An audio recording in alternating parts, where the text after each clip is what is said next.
परमात्मने नमः। ओम श्री सत्य गुरुदेवाय नमः। देखिए भगवान ये बता रहे, ये 15वें अध्याय का जो है 13वां श्लोक। मैं ही पृथ्वी में प्रवेश करके अपनी शक्ति से सब भूतों को धारण करता हूँ और रस रूप अर्थात अमृत में चंद्रमा होकर संपूर्ण औषधियों को अर्थात वनस्पतियों को पुष्ट करता हूँ। भगवान कहते देखो, अभी जो भगवान ने पहले श्लोक में बताया ना कि सूर्य में जो तेज है वो मेरा ही तेज है, चंद्रमा में जो तेज है वो हमारा ही है, वायु में धरती में जो भी है सब हमारी ही शक्ति से कार्यरत है। इसलिए भगवान बता रहे कि मैं पृथ्वी में प्रवेश करके अपनी शक्ति से सब भूतों को धारण करता हूँ। जितने भी लोग माने बिया जो होता है वो पृथ्वी से ही तो 100 गुना निकलता है, और जो जितने शरीरधारी हैं वो भी ये शरीर रूपी पृथ्वी से ही प्रकट होते हैं। चाहे कोई जीव जंतु हो, कीड़े मकोड़े हो, स्त्री हो, कोई भी हो, सबके अंदर भगवान ही प्रवेश करके वो शक्ति उसके अंदर भरता है। तो कहते उसको मैं ही प्रकट करता हूँ, धारण करता हूँ। और रस स्वरूप अर्थात अमृत में चंद्रमा होकर के, चंद्रमा में जो रस है अमृत जो बरसता है, तो कहते भगवान ही बरसाते अपना रूप धारण करके, चंद्रमा रूप में बैठ करके भगवान ये अमृत बरसाते, जिससे सारी सृष्टि भगवान ने कहा पुष्टि होती है। सब जीव जंतु कीड़े मकोड़े सब जो है भगवान ने कहा सबके अंदर ताकत आती है, शक्ति आती है। तो इसलिए बताते रस स्वरूप। रस माने देखो भी संसार में सुनते हो तो रस पीने से क्या होता, ताकत आती कि नहीं आती, तत्व निकल जाता ना। मौसमी का रस हो, अनार का रस हो, गन्ने का रस हो, तो क्या होता है, शक्ति मिलती है। ऐसे ही भगवान बताए चंद्रमा में मैं रस बरसाता हूँ, रस बरसाता हूँ, जिससे जो औषधियाँ पुष्ट होती हैं, जितने भी शरीर देहधारी हैं सब में शक्ति मिलती है। भले को कोई कमरे के अंदर लेटे, लेकिन वहाँ भी भगवान शक्ति भर देता है। ऐसी भगवान की कारीगरी है। भाई हम सब लोग थोड़ी हैं जो करें तो कहें यहाँ पर मेरी सामर्थ्य नहीं, वहाँ पर मेरी सामर्थ्य है, लेकिन भगवान तो हर जगह पर सामर्थ्य उसकी है, वो कुछ भी कर सकता है कैसे भी। तुम पर्दे से पर्दे अंदर लेटते होते हो, लेकिन सूरज का प्रकाश आके गर्मी दे देता है, तुम्हारी आँख खोलेगी। मगरूरी करता हुआ कोई पड़ा रहे, लेकिन भगवान एक बार सबको अंदर ऐसे विवेक जागृत कर देता है कि देखो सुबह हो गई है। एक समझदार होते वो अपने कार्यरत हो जाते हैं। सूरज तो बाद में निकलता, उसके पहले उनके अंदर विचार पैदा हो जाता है। जिनको गुरु की सूझ मिल जाती, संत पुरुषों का आनंद मिल जाता है, तो वो तो सूरज की भी रास्ता नहीं देखते हैं। वो तो कहते हैं हमारे अंदर जो विवेक है वो सूर्य से भी जाता है। जैसे भगवान ने क्या बताया कि हजारों सूर्यों का तेज हमारे अंदर है। हमारे अंदर माने भगवान ने, वही हमारे गुरु ने बताया कि मान न मान तू है भगवान। अपनी शक्ति को अगर तुम पहचानो तो क्या नहीं कर सकते। कोई काम नहीं है मुश्किल जो किया इरादा पक्का। देखो जिन्होंने ठान लिया तो क्या से क्या कर दिया उन्होंने। कहीं उनको देर लगी, विचार बना लिया उसके लिए, चाहे देश को आज़ाद करना हो, चाहे अपने मोह ममता की बेड़ियां काटनी हो, चाहे सबके अंदर जो है सत्कर्म की भावना पैदा करना हो, विचार बना लिया तो उनके अंदर टाइम लगा जरूर है, ऐसा नहीं है बहुत साल लग गए। देश को आज़ाद करने के लिए महात्मा गांधी को कितने दिन लग गए, लेकिन आज़ाद करके ही माने। ऐसे ही गुरु बता रहे हमको भी कि तुम भी ये पहचान लो, समझ लो कि हम ही करने वाले हैं, लेकिन हिम्मतें मर्दा तो मत दे खुदा। भगवान कहते मैं सब कुछ तुमको दूंगा, लेकिन कैसे, तुम्हें हिम्मत करनी पड़ेगी, तुम्हें अपने अंदर जो है शक्ति भरनी पड़ेगी। किसके द्वारा, विचार के द्वारा, और भगवान की शक्ति को समझ करके कि भगवान क्या नहीं कर सकता। राई को पर्वत करे, पर्वत राई। भगवान के लिए कुछ भी असंभव नहीं है। तो यही समझा रहे भगवान कि भगवान स्पष्ट करके बता रहे कि पृथ्वी में जो धारण करने की शक्ति है, उसको सौविया करके देने की शक्ति है, या जो स्त्री के अंदर गर्भ धारने की शक्ति है, संतान को जन्मने की शक्ति है, तो कहते वो शक्ति मेरी ही है, उसी आत्मा की शक्ति के कारण है। वो ये समझा जाना चाहिए कि चंद्रमा की किरणें ही पृथ्वी पर पड़कर वनस्पतियों को पोषण करती। अगर चंद्रमा की किरण न पड़े तो ये वनस्पतियाँ इतनी पोषण न हो, इतने फल फूल मेवा जितनी भी बनती है वो सब कैसे होती है। चंद्रमा ही उनके अंदर बताया चंद्रमा के रूप में भगवान अपनी किरणों से उसमें शक्ति भर देता है, उसमें रस भर देता है, जिससे ये सारी वनस्पतियां जो है पुष्ट होती है, पोषण होता है, और जिससे सब भूत प्राणियों के जीवन का निर्वाह होता है। यह शक्ति भी भगवान की शक्ति से निर्गत है, उसी ने निर्माण की है, भगवान ने ही निर्धारित की है, इसका निर्माण भगवान ने ही किया कि कैसे उसको करना है। ब्रह्मा जी सृष्टि बनाते हुए जा रहे हैं, अब विष्णु के स्वरूप में भगवान सबका पालन पोषण करते जा रहे हैं, शंकर जी सबको हटा रहे। तो ये सब क्या पहले से सब इस कब के सारे पर किस किस रूप में कैसे कैसे करवाना है वो सब भगवान पहले ही सब निर्धारित कर देता है। पहले रचा प्रारब्ध ताके पीछे शरीर, भगवान ने प्रारब्ध हमारा पहले बना दिया मेरे कर्म के अनुसार। और अगर अपने इस इंसान कर्म को जीतना चाहे, बदलना चाहे, तो भगवान की कृपा उसको चाहिए, तो उसके लिए भगवान की शरणागति।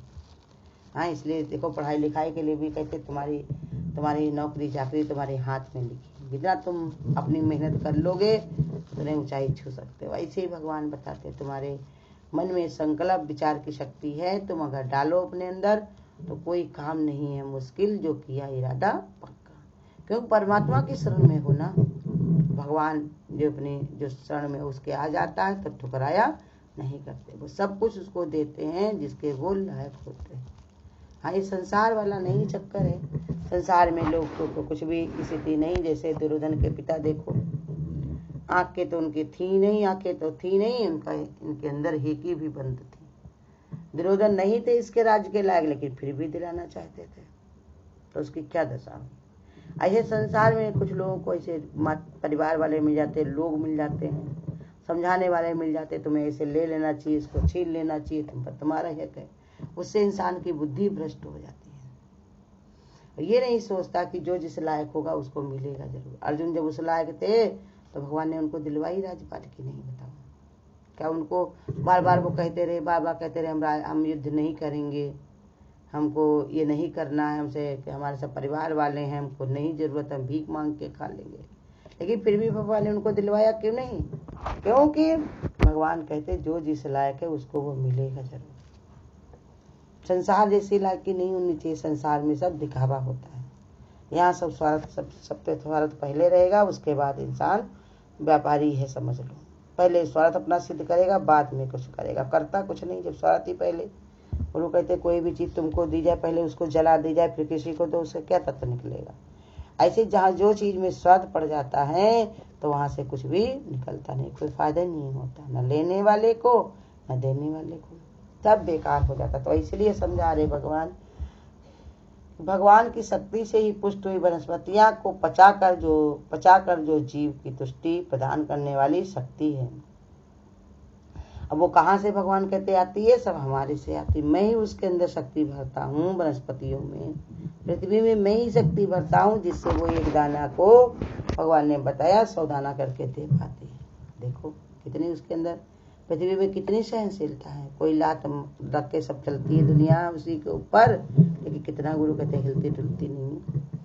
कितने ट्राली ट्रैक्टर और कितनी गाड़ियां और कितना सब कुछ इसी पर। देखो प्लेनें वगैरह उड़ती है तो सब इसी पर तो रगड़ के जाती हैं। तो कैसे वो हिलती डुलती नहीं, जब उसने अपना ऐसा स्थिरता बना रखी, इतनी गंभीरता अपने अंदर भर रखी है, भगवान की भक्ति में इतना अपने को लगा रखा है, इतना अपने को उसी में रमा रखा है, तब भगवान कहते हैं मैं ही उसके अंदर ऐसी शक्ति भरता हूँ कि संसार पैर भी उसी के छूता है, पैर भी छूता है। जिस बात ही अपने मत्थे पर मस्ती भी धरती की ही लगाता है, कसम भी अपनी धरती की ही खाई जाती है। इंसान को ये भगवान ने बताया, भारत माता के लिए कितने वीरों ने अपना क्या क्या नहीं कुर्बान किया कि अपनी धरती को हम किसी और को पैर रखने नहीं देंगे।